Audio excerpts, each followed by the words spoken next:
trái nhẹ triển pa cần về lúc cần gì đâm lẩu nó vàng như phần nó còn rồi mà tại hi phải giờ tiền thì nó có đấy chúng chụp ăn Christian Hospital Long Trai yeah chỗ vẫn cả đó là mình cần xì á cái gì anh lấy đó là bữa tí Christian Hospital Long Trai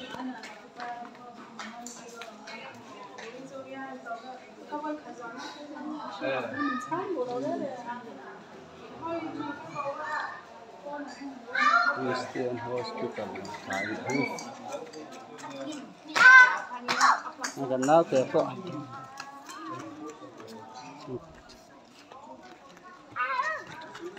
With this treasure,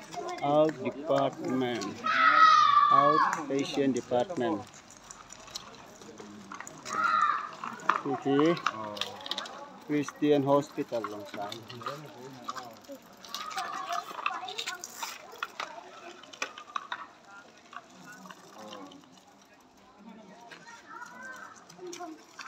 Long Trai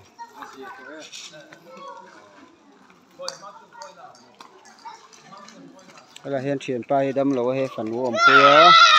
phần vé lúc này Long Trai